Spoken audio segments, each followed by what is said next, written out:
Do you know why donuts with different fillings have a different price, despite the fact that they were produced by the same bakery on the same equipment?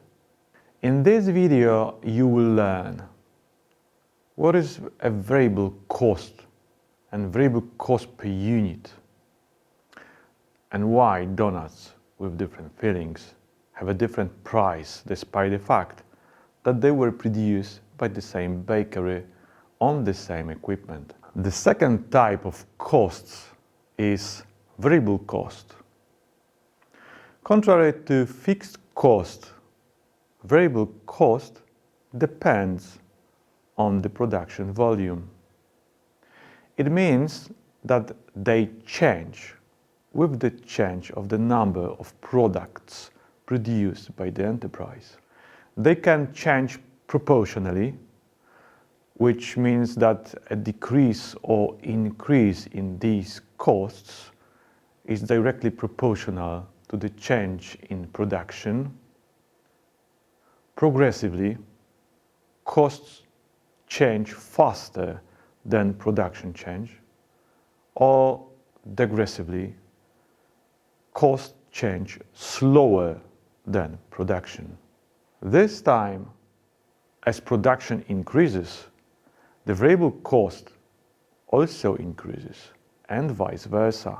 When production decreases, the variable cost also decreases. Importantly, in the case of the proportionally variable cost per production unit, they are exactly the same, regardless of how many units the product we produce.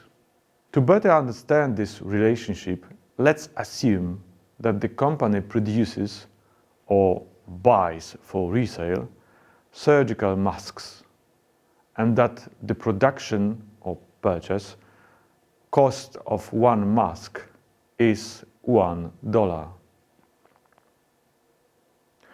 If a company produces 10 masks, it will incur a variable cost of $10. If the company produces 100 masks, it will incur a variable cost of $100. And if the company produces 1,000 masks, it will incur a variable cost of $1,000. This is an example of proportional increase in the variable cost. In each case, the variable cost per one mask is $1. By analyzing the result of the above calculations, we can see that no matter how many masks we produce or buy for resale, the proportionally variable cost per one mask is exactly the same. However, total variable costs increase proportionally with the number of products. Let's get back to the question why donuts with different fillings have a different price, despite the fact that they were produced by the same bakery on the same equipment. The manufacturing cost of a single donut is the same, but what makes them different is the filling. In this case, we are dealing with different products. Let me explain it with an example.